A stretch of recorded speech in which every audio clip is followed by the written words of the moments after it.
Hello, my name is Lucas.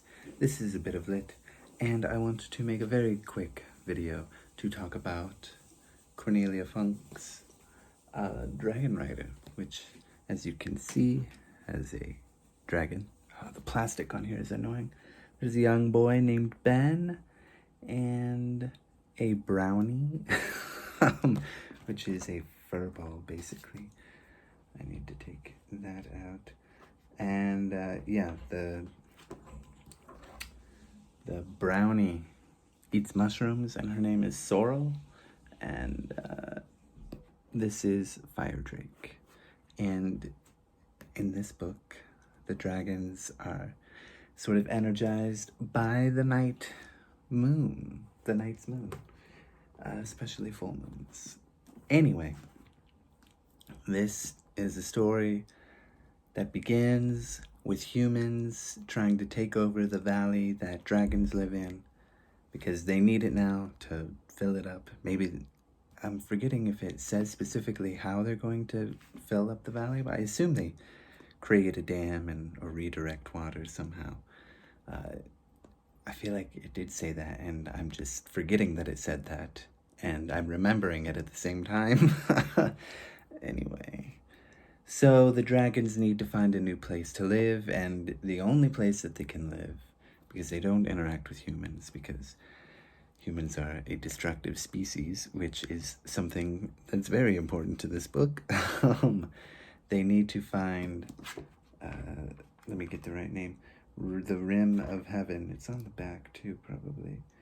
Yeah, the Rim of Heaven, which is in the Himalayas, which they don't know till they get a map, but and some word of mouth from a djinn and from the rat that they get the map from, and other characters.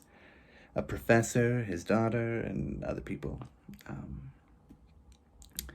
So they need to find the Rim of Heaven, which is in the Himalayan mountains. It's in a valley surrounded by 9 equally tall, I want to say equidistant, but that's like they're of the same distance. Equally tall mountains, and that will be the Rim of Heaven, and that's where the dragons can go and hide. Of course, they've got to go through a magical adventure. They run into a djinn, and they have to ask the right question, be the first one to ask, and it has to be 7 words and all this other stuff. However, the real danger comes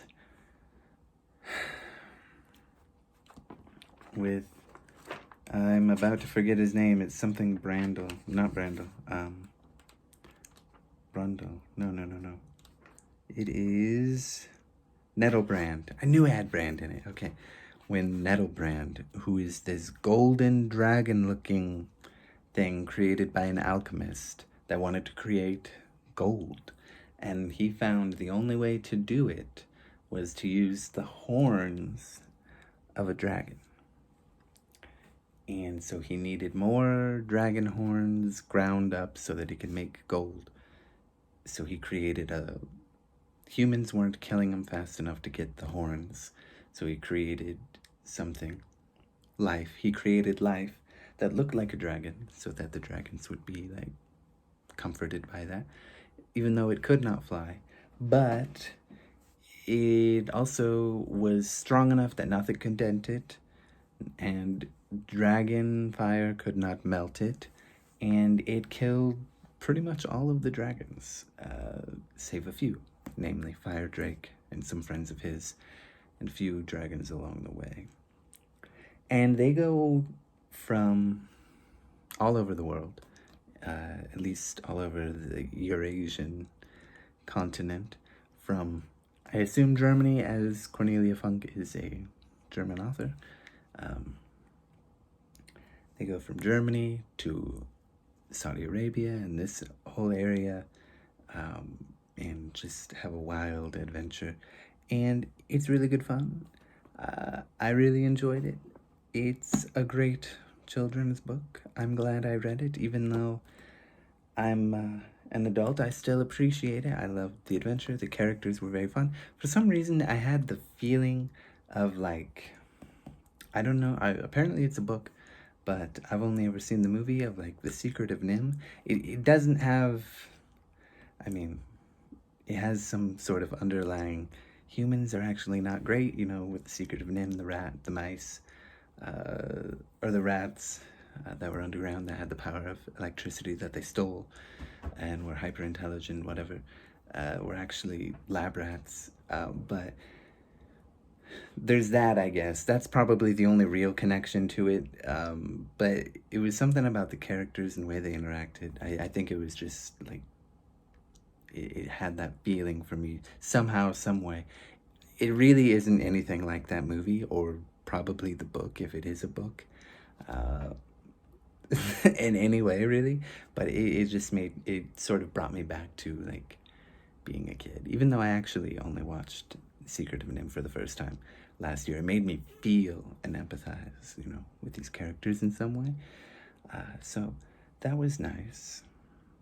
Yeah, I don't know what it was that made me feel like young again. It was nice.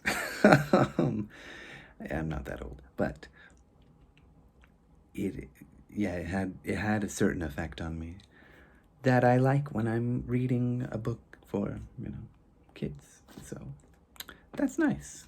And I will be reading more of her books so that I can win this competition and to enjoy her work. I enjoyed this, and I've got Inkheart as well. And then I will see if I can go get Ink Spell and Ink Death. And that's all I've got to say about Dragon Rider by Cornelia Funke. Fun little book. Not really little, it's 500 pages, but, you know, it's worth reading, I suppose. Maybe not if you're looking for really deep, complex plots or characters or anything, but if you just want something nice and breezy and relaxing, a little bit of drama, go for it. But it is, you know, for children. So there's that. But that doesn't mean you can't enjoy it as an adult. And that is the most important thing, I think. If you can appreciate a piece of art as a kid and as an adult, wonderful. Thank you. Goodbye.